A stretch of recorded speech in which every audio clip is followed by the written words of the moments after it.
Oliver had been to the works to be mended.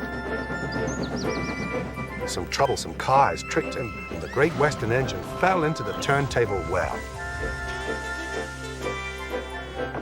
Now Oliver was as good as new, but he was still worried about cars. I'd rather not use them, he puffed to himself. But the cars sang songs rude and loud. Scruffy, their leader, led the chorus. Oliver's no use at all, thinks he's very clever, says that he can manage us, that's the best joke ever. When he orders us about with the greatest folly, we just push him down the well. Pop goes old Ollie. Thomas, Duck, and Percy were shocked. Be quiet, they ordered. But they couldn't be everywhere, and everywhere they weren't, the cars began again. Oliver is no use at all, thinks he's very clever, says that he can manage us, that's the best joke ever.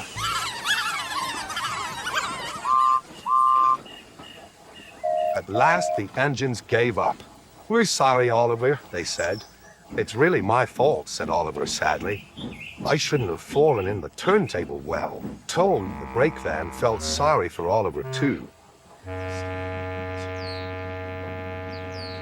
Next morning, he spoke to Douglas. I'm worried, Mr. Douglas. This disrespect for engines, where's it going to end? Who knows, sighed Douglas. I've got a plan, Mr. Douglas. May I stay here today and help Mr. Oliver? We are both Great Western and must stand together. Certainly, Toad, replied Douglas and puffed away. Soon Toad was explaining his plan. Goodness gracious, Toad, I don't think you should suggest such a thing to Oliver. But Oliver interrupted. No, Duck, Toad's right. It's really my fault. I must put this trouble right. I meant no disrespect, you understand.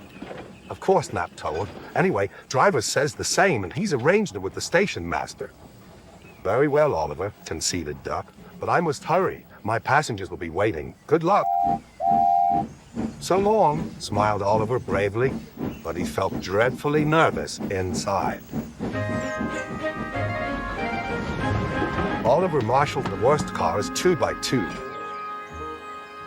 That's the way, Mr. Oliver, whispered Toad. And if you leave that Scruffy till last, then you'll have him behind you, and you can bump him if he starts his nonsense.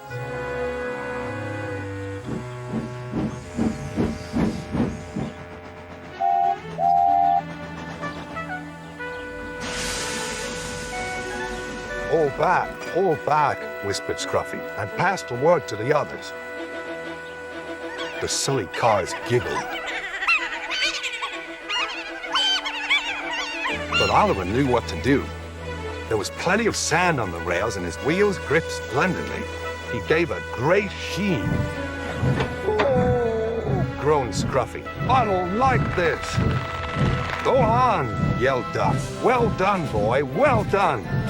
Oh, wailed Scruffy. I'm coming apart.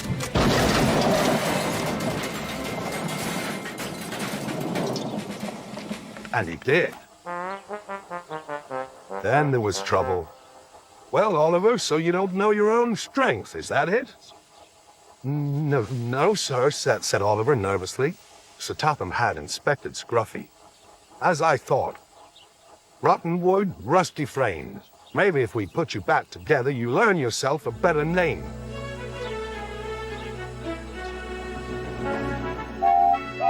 Nowadays, Oliver only takes the cars when the other engines are busy. But they were always quick to warn each other. Take care with Mr. Oliver. If you play tricks on him, you'll never be the same car again. Scruffy has learned his lesson and says nothing at all.